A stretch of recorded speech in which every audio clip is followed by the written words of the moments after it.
Hey everybody, welcome to Investing in Cannabis. I'm your host, Brandon David, as always.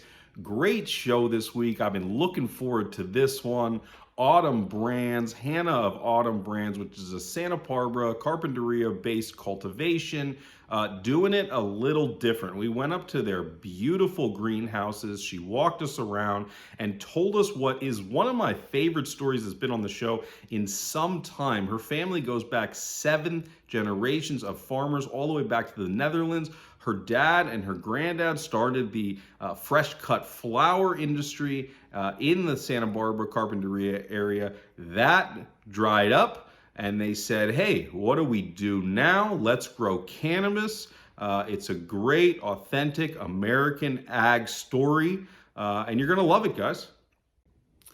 Before we jump into the episode, I want to talk a little bit more about raising money, as we do on this show, but a little different in this conversation, because if you are currently raising an equity round in the cannabis industry, in my opinion, you're doing it wrong. Valuations are half what they were a year ago, and we finally have debt in this industry, which every industry has. And I'm happy to announce, as I've been talking about for the last few weeks, that we've made this partnership with Bespoke Financial. And if you are in this cannabis cash crunch right now, if MedMen won't pay you, if other dispensaries, whoever won't pay you, and you issue an accounts receivable invoice, Bespoke will lend directly against that. So that can be very, very helpful in this sort of short-term cash crunch that we're in currently. If you want to talk debt, you should want to talk debt if you're raising money right now. Give them a call. Tell them Brandon sent you. Tell them IC sent you. And thanks for supporting independent media, guys. Really appreciate that.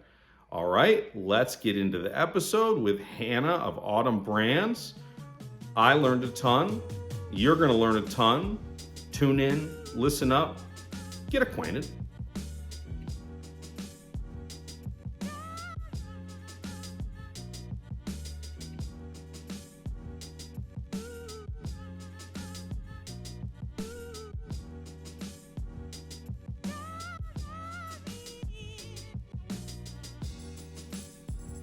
Hanna, thank you so much for having us at your beautiful, beautiful grow right here. We got the Purple Punch right behind us, one of my favorite strains ever. But let's just start with, tell us what Autumn Brands is. Yeah, Autumn Brands is a cultivation farm for cannabis. So we have our branded line out in the whole state of California. Mm-hmm. We do the flower glass jars, the pre-roll 7-pack, the 1 gram, and a little bit of vapes. But we're really just farmers. I got an ag degree, so did my brother. We've grown up in these greenhouses. It used to be a little different flower when you looked at, not when you smoked. Yeah. But it's all we kind of ever really thought we were going to do was agriculture. So you're 6th or 7th generation farmers? I'm 6th generation. You're 6th generation. Yeah. That's crazy. Especially for California. I mean, most families don't go back that many generations in California, right? They're from somewhere else or whatever. How did you get started? You were in the fresh cut flower industry, right? The family before cannabis. Like, how did that start? Tell us that story a little bit. Yeah, so I'm actually first generation American. My generations of farming came from Holland. Okay. My dad moved here with my grandparents and my uncle when he was 18. They actually moved 2 hours up in Napomo, and a couple of years after they moved here, they came down to Carpinteria and bought these greenhouses and started a flower company, all 3 of them together. Yeah, okay. And I'm sure it wasn't cheap then, but today, I mean, this amount of square footage, we're not far from the ocean. No, you can see the ocean. You can right see outside. the ocean, Yeah. which is the most magical place to work every day, I'm sure. Like, so started with the fresh cut flowers here. How big was it compared to what it is today? It used to be way bigger. We had another farm up in Watsonville. Okay. So my dad was doing a ton of acreage of cut flowers. He was probably one of the biggest producers for a time for the nation. And then 2008 happened and some other stuff happened in his business, and he actually had to file bankruptcy, and the only thing that we kept was this farm. Oh, okay. We lost our house up in the hills, we lost a vacation home, we sold the Watsonville farm, so we downsized a lot. Because no one was buying flowers anymore, or it gravitated towards the equator. That's what happened to fresh Yeah. flowers, right? So there's some trade laws put in, and it was really easy for South America to enter into the flower industry. Got it. And we have very strict labor laws in California, Yeah. and minimum wage was going up, so it was getting extremely hard to compete. And eventually, just accounts started to go down, and also we had some bad bulbs come in, so you have the losses from not being able to produce certain flowers. So it's just kind of a big transition period that lasted a handful of years, and eventually my dad's always been very hardworking. He downsized to these greenhouses and figured out a way to be profitable again, even though he had a huge debt. We got to grow something more profitable. Yeah, and that's when the cannabis talk started. And how did that come up? I mean, it's like we've been doing this for years and years. We got to do something different. Who had the first cannabis idea? Was it him or? Yeah, so my dad didn't tell us when he first started having these conversations. Because you were how old at this point? I was 18. Okay, yeah. Yeah. And so we started the conversation, or he did, and then one day he brought it to us, and he's like, hey, we can grow medical marijuana. It's totally legal, but we're not going to tell people we're going to do it. What are your thoughts? And I had been accepted to Cal Poly to get an ag degree, and I was like, yeah, sounds great. Yeah, let's do it. Yeah, so Did you like weed at the time? Did the family like cannabis at the time, or? We didn't. My dad's never smoked in his life. Ever? Wow. Okay. Yeah. Okay. I'm the one that smokes the most right now. I really started to smoke a lot more in college when we started growing. Not necessarily even what we were producing, but just when people were smoking, I was definitely taking part and trying to learn as much as I could. Because in high school, I smoked a tiny bit, but more or less stayed away from it. In high school, yeah. Yeah. We were in high school. In college, I mean, you're in college, first Yeah. of all, and then you're like, oh, my family's doing this thing. Did you Yeah. keep it a secret? Were you able to keep it a secret, or you were too Yeah. excited about it? I mean, there'd be times where maybe now people look back and we're wondering why I was asking those certain questions in class. But it was a secret probably until the end of my junior year. But it was also after it became recreationally legal when more people in class were talking about it, and then I was talking about it a lot, and then I started sharing that. It's like, oh, this is what we're doing. But it's hard because in college, once you tell someone that you are going to be a cannabis farmer, that's all they want to talk to you about. Of course, yeah. But so I definitely liked keeping it a secret for a while. So flash forward, and the scale has increased quite a bit. We're in one of, how many greenhouses are here on this property? 3? We grow in 3, so we have 2 flowering and 1 nursery. But they are enormous. I mean, just to say, I know there are bigger grows in California. We've been in some big grows, but it is quite impressive, and I want to live in here. Like, it's a nice climate in here. You're gonna find me tomorrow morning, like hiding in the corner under your purple punch. Under the purple punch. Under the purple punch. So everybody and their mother is trying to grow cannabis in California, right? And there's been Sharky, New York private equity guys that have come in and tried to do it. How do you set yourself apart? Like, describe Autumn and why it's different, why it's important. Yeah, so one thing that we've focused on since the beginning was figuring out how to make the best quality product we can for a price that people can afford. So you see we're sitting here and the pots are in these rusty metal holders. Yeah. And there's just a small pot with hydroponic irrigation that's timed automatically. That's the same exact system that the flowers grew in. We didn't change anything except for the nutrient levels. So our infrastructure was extremely cost efficient. Right. You already had it established. We already had it, yeah. And we already knew how to grow in these greenhouses. You had to add black cloth so that you can get rid of the light when your hours are more than 12. Yeah. But besides that, you could basically just do small upgrades and keep your same infrastructure. That's amazing. Yeah. That's amazing. And as a result, we talked a little bit about labor and sort of like how you guys do it the old school way, right? You still have people that walk up and down these, like you're not using AR, like computer vision in here or anything crazy. Like what do you think the result of that is? Sort of doing it old school ag like that. I mean, you get that hand-on QC through the whole process.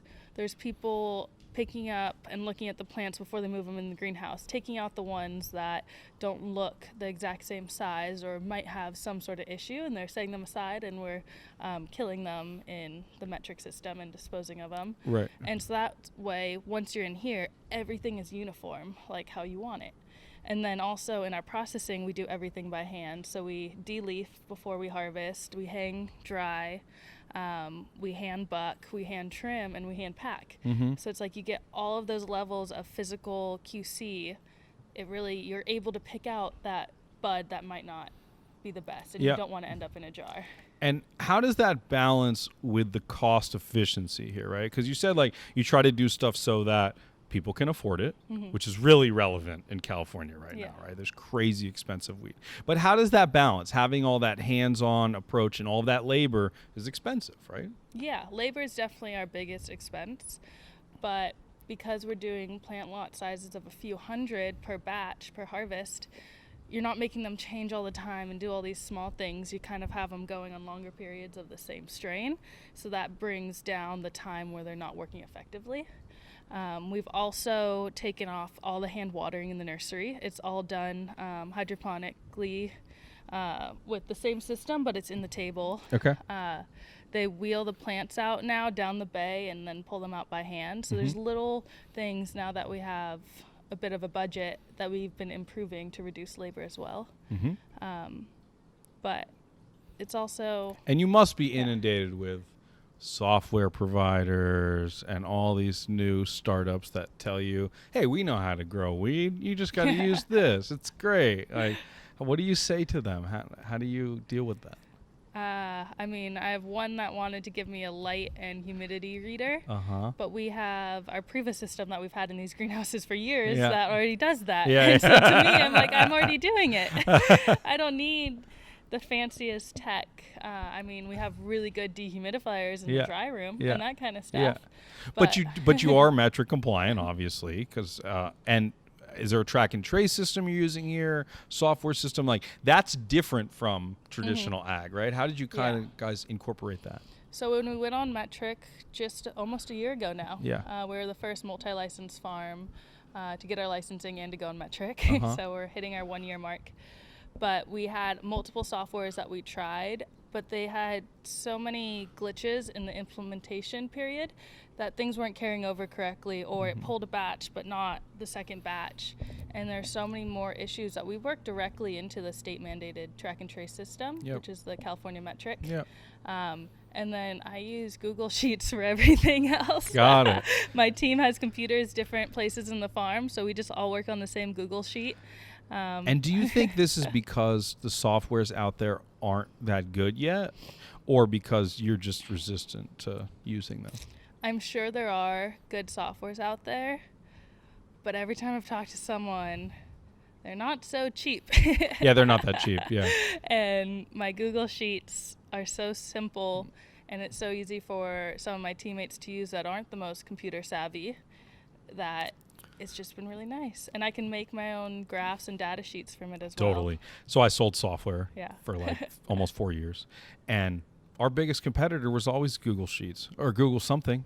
It's free. Yeah. How can you argue with that, you know? And it's simple. It's simple. It's easy to use. Yeah, exactly. So you brought up budget. I know you guys are very, very lean. You told me there's like 75 people that work here, but probably 60 of them are laborers or whatever, right? So with the onslaught of softwares and all the outsiders have also come a lot of potential funding sources. I'm sure you've been approached a number of times in that way too. Tell me about that story. Obviously, Canada came calling at some point. New York has come calling, I'm sure. Like, how did those conversations go? Why haven't you bought into that? Yeah, I mean, we've been approached multiple times, even from when we were early on. In the very beginning, we're like, we have so much growth to do that we kind of turned down some stuff. There have been options of becoming part of a bigger package where you have farmers and retailers and distributors. Yeah, Flocana or something like that. Yeah, and then there's also just the opportunity of people coming in and saying, hey, you need cash flow? I can be an investor and we can get your cash flow. Mm-hmm. And we're like, we have positive cash flow. Right.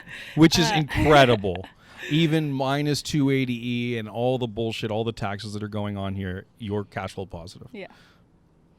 And how do you explain that? Is that the infrastructure you already had established here? Are you guys more efficient than other people? How are you making money? We're Dutch, so we like to hold on to our dollars. Okay. We've always focused on two things. One is you can only spend $1 once. And so that was always really important in figuring out how we're going to spend our money, what things we're going to do in this year to grow our company, but also not waste our dollar. And then the second thing is this might not last forever. I might not be growing weed forever. Mm-hmm. So be frugal now when we're fighting over $100 bills Yeah. and not in a few years when we're fighting over $1 bills Yeah. or back to pennies like the flower industry. Yeah. Fair enough. Yeah. So tell me a little bit about the future here. Obviously, you've gotten to a decent sized scale, but in terms of traditional ag, it's still pretty small, right? Mm-hmm. Do you want to get there? There's a lot of talk about craft, small batch cannabis in California right now. Do you consider yourself that? How big do you want this to be? I think it depends where you are in California. If you consider us small or large, Mm-hmm. if you're in or the desert where they're making these massive grows, then yeah, we are small in craft, Mm-hmm. and we do focus on quality. But if people in Humboldt, they call us massive Yeah. commercial farming. But I still think that we're small batch craft because we do everything by hand. Well, the product certainly comes out that way. Yeah, I've been thank lucky you. enough to smoke a lot of your stuff. And actually, you guys were incredibly smart, I have to say. You sent one of your brand ambassadors, Jen, to my apartment on a Sunday morning and said, hey, I have some weed for you. And like, who's going to say no to that, And we became friends, and now we're here. So I guess, like, you guys are smart. Yeah, Jen was an amazing hire, the perfect person for She Santa is. Monica area. Yeah, for Santa Monica area. Yeah, you got it right. How many of those are there? How many brand ambassadors are there? Right now there's 3. I'm working on hiring some up north. Okay. But they're all here and down in LA right now. Got it. And how about one of the trickiest parts in this business is distribution. And it seems like the best distribution often changes like every month, right? What are you guys using, and how many stores are you in? How much growth is there? Tell me the distribution story a little bit. Yeah. So when the whole rec market opened up, it was kind of like you were being approached by all these different distro companies to sell your brand, and we were one of the first compliant, child-proof products out there when it opened up in 2018. So when we started, we mapped out, and we had 3 different distributors, and they each had their sections. But that got a little messy because sometimes they would cross over their lines and try to undercut people. But we're like, hey, you can't drop the pricing. That's not what this is about. Yep. And then, so what happened was, one, we parted ways with. They just weren't working out. One went bankrupt. And then the third one we still work with, and they run the entire state. So that's Yerba Buena Logistics. Yep. And we're their only greenhouse flower line. Cool. And so they do a lot of vapes and edibles and the Manzanita drinks. So they have a lot of great products, but we're their flower line. So we feel really like we have a strong connection And with it's them. only branded as Autumn, or you do white label stuff for them too, like other brands? Only Autumn brands. We don't white label anything. But you've considered that, obviously. We sell bulk, and other people can label it under their brand. You sell bulk, though? Yeah. Okay, Yes. got it. And what's the sort of revenue distribution between bulk and the brand? Right now it's about 50-50. Got it. That's what I would have thought. Yeah. Got it. And I'm always a little torn by this bulk white label discussion because you've created this secret sauce here, right? Like, it's amazing. The vibe is amazing in here, and the product speaks for itself. Why do you want to give that to someone else? Because they're paying me money. Yeah. No. I mean, not everything we produce here can sell in our brand. We'd have a backlog of a lot of products. Right. We're in about 160 dispensaries and 15 delivery services out of the like 650 that there are right now. Yeah. And they're growing every day. Yeah. But we're not in nearly enough shops yet or moving enough product to fully be under our own brand. if our growth trajectory stays the same as it is right now, then probably by the end of the year, yeah, we'll take 90% of Really? our, yeah. It's that steep pretty, of a really increase. steep right now. Yeah. Amazing. And what do you think is resonating about the brand? Because when you go in to a dispensary or delivery, I mean, look, you can read all the descriptions, you can look at it, but packaging and logo and all these things, like, they mean more than they should right now, I think. Yeah. How have you tackled that problem? How are you getting people to be loyal to the brand like that? Yeah, so from the branding standpoint, we went orange because we're Dutch. And then a year ago, our marketing team said, hey, we think we should change the logo because no one's calling you AB. Our old name, it was always Autumn Brands, but our logo was AB. Got it. And so we switched it to Autumn Brands, like the hat, where it's fully the name, and kept that bright orange. And we still hear that when people walk into dispensaries and they see the sea of black labels and dark greens, they see our bright orange and they immediately kind of Got are it. fond of it. Yeah. Sherbinsky's also rocking that orange. but Yeah. Close enough. But and Candescent. And but Candescent, yeah, and Candescent. But it does But stick out, it does pop. We're yeah. also at more of an affordable price. And you're all matching too. I'm just realizing this. You got your Autumn Orange. Brands. So we should also say that your last name is Brand, Yes. which adds like another level of authenticity here. Yeah. And Autumn is your mom, correct? No. Or your grandma? So How does this I work? heard you say this on a previous podcast. Oh, I was fucked it up. listening to. Okay, good. You called me Autumn once. Sorry. It's Correct okay.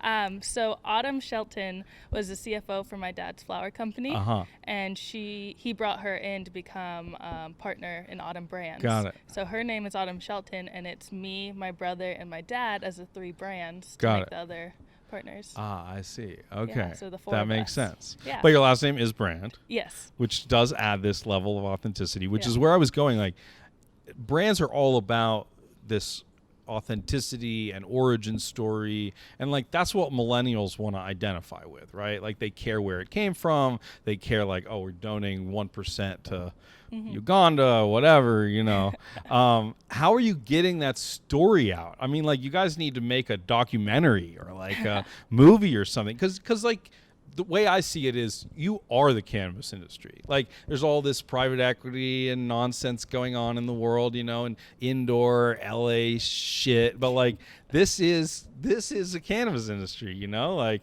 you're very humble, clearly. But that's the point. Like, how are you getting that message to people? Because I think it's going to resonate a lot. Thank you. Well, one thing is doing podcasts like this. For sure. Getting in touch with different people from media and sharing our story that way. Yeah. And inviting people to the farm to really see what it's about. Yeah. As I said, we're self-funded. We don't have big bucks to go make 50 grand movies. But you're making money. But we're making money. Which is outrageous. So, Oh, no, you shouldn't pay for a movie like that. But there is a way to finance that kind of movie and get it made. Like, why, this could be on Netflix. Yeah. This We'll is see. a cool ass thing. We'll see what CNN Go There posts tomorrow Got it. Got it. Why, you're going to be on CNN tomorrow? on their Facebook page. I don't know if they're putting it on the actual TV show. They came here and filmed and stuff? Last week. Rad. Yeah. That must have been fun. Yeah, it was about me, my brother, and my dad and Yeah. family farming. Well, it was a good warm up for us, right? Yeah, exactly. Okay, so to take a slightly darker lens on what's been a wonderful conversation, the weed industry is in the shitter right now. It's really a tough time to be in the weed industry. People are getting laid off. They increased the taxes in 2020, which is insane. Who thought that was a good idea? But when you look at what's happening in the industry as a whole, how does it make you feel? I mean, like, did you predict this? You're somebody that thinks about the future of cannabis every day, right? I mean, we're sort of what I call in this fight for the soul of cannabis, right? There's like the suits with all the money. There's like the OG weed people. How do you view what's happening? Like, make a prediction, I guess. I don't know. Yeah, I mean, almost half a year ago, or a little over half a year ago, Autumn was invited to sit on this breakfast board for this community that meets once a quarter, and they're investors from different parts of the industries. And so they invited all people from Cannabis Brands to come and speak. And Autumn was on that board, so I went and got to go watch. And the hedge fund hunter from Candescence was up there too. And he had a statement saying, yeah, we're going into our third round of funding. And I thought we had another couple years before people started asking me about the actual numbers. Yeah. And so I don't think he was nervous at that point, but I could already tell, like, they thought they had a lot longer of a time where people were going to live on the hype of the name cannabis and not on the numbers of production. Not on actually being a business. Yeah. Yeah. So I think that's why a lot of these people that got a lot of funding and can't turn a profit yet thought they had a few more years before they're going to be responsible to turn a profit. Plus, there's this whole narrative about land grab and this window of cannabis, and which I don't really buy into. I think like if you do it well, there's a place for you in this industry, right? The other thing is you're investing a lot of money into a company that's agriculture, and anyone can grow weed as well as anyone else almost, you know? I mean, not really, but you're not creating a piece of technology that you can patent and keep for yourself and expand on. Right. Like the Teslas and the Apples. Right. You're creating a flower, and if you grow it the best ever, and you can't necessarily mark it up way above other people. It's a commodity. You know? Yeah. You go to the market like everybody else, unless you have some brand that people are attracted to. Exactly. A lot, right? And then it comes down to how you're branding. Are you branding as a luxury or as an everyday or as a health and wellness and that kind of stuff? So I love having these sort of marketing scientific discussions about like who's the audience and who's next and everything. But you really can't have that discussion without talking about the black market, illicit market, duty free, I call it sometimes. What do we do? I mean, it's crazy, you know? You guys are trying to grow reasonably priced cannabis. It's fantastic. But if you got a dude that you've been using for 10 or 15 years, it's really cheap, and it's hard to say no to that, right? What do we do about the black market? What do we do? Yeah, ultimately, it comes down to getting funding, because they are trying to make an enforcement team, but all that government enforcement teams take a lot of time.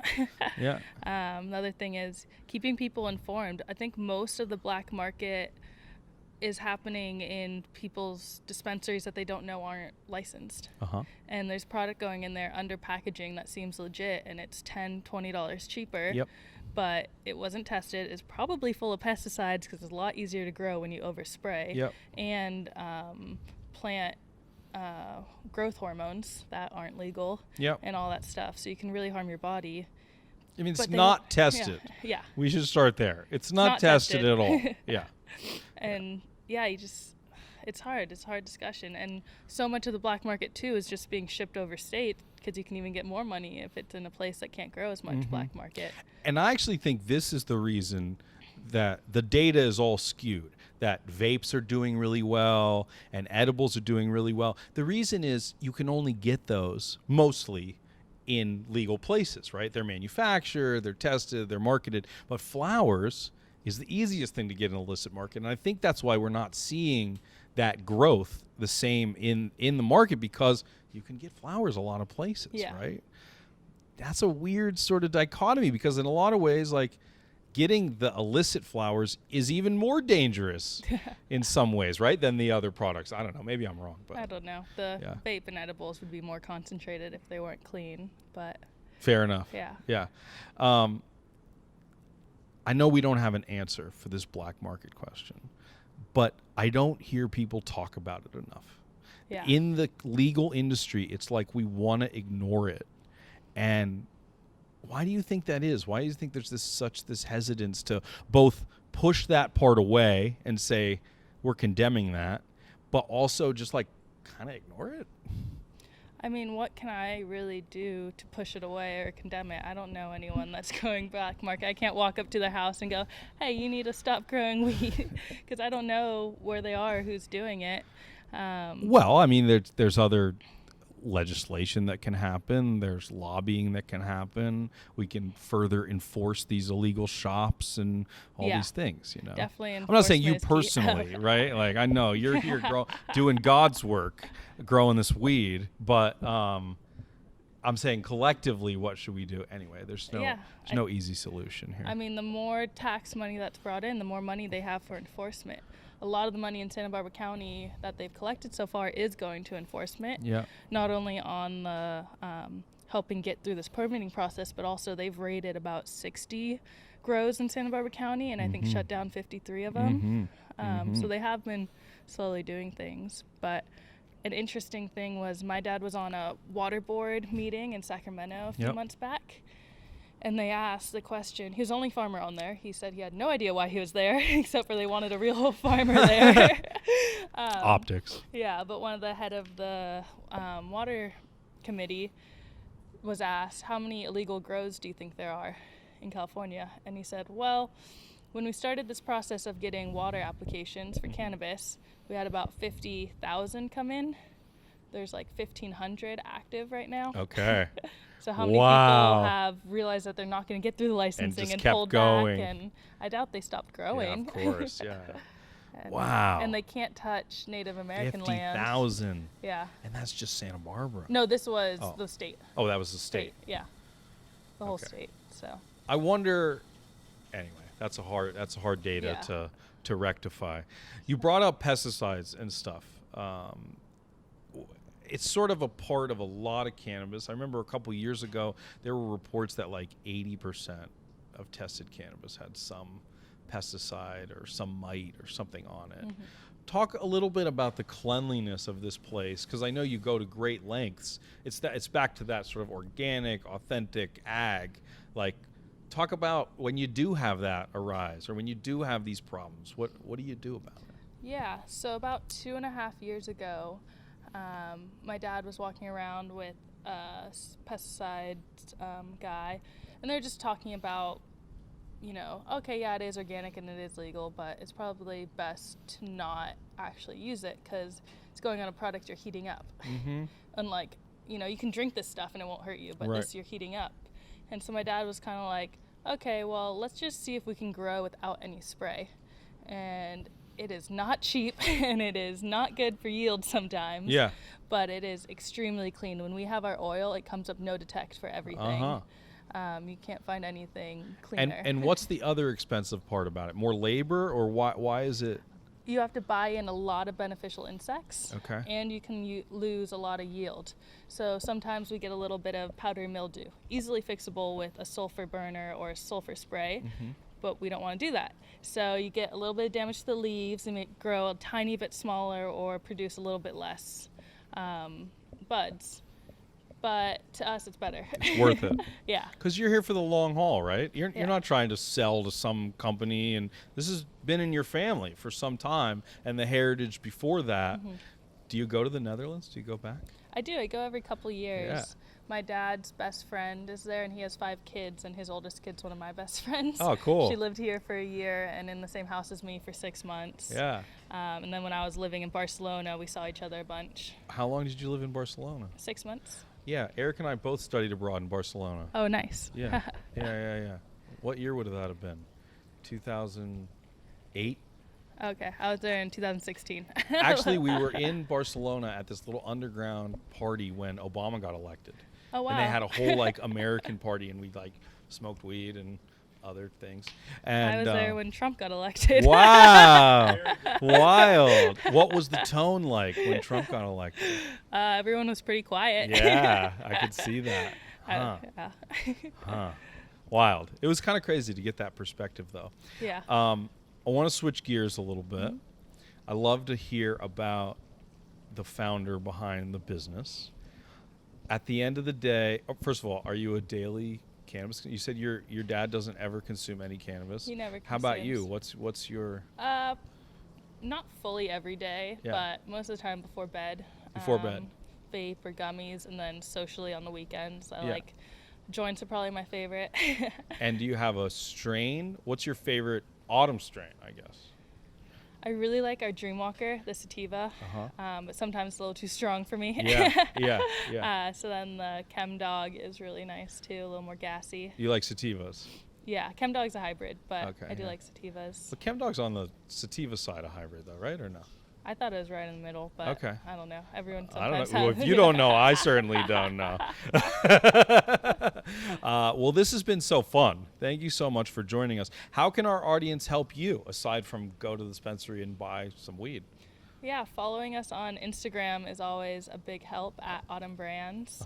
And then just going in and asking for us if we're not in your favorite dispensary. It's sometimes hard to get these buyers to pick up a new brand, but we promise our quality and consistency will always be there for you. And are you hiring for something or anything like that? Anything else we can? I don't think currently we're hiring. We might look into getting one more compliance metric person in the building. So send your resume in if you know anything about metric. Got it. So last question. You know what Jesus and Miro is? The late night show on Showtime? Anyway, it's like this stupid late night show. But they do this thing that I love, which I've totally stolen, which is, there's like in a bodega or like a convenience store, there's these all night neon signs, right? So if you had to have a neon sign above your head for the rest of your life, follow you around, what would your neon sign say? That's such a weird question. That's why I asked it. I know, it's good. What would my neon sign say? I can give you a couple others that people have said recently. Probably free hugs. Free hugs.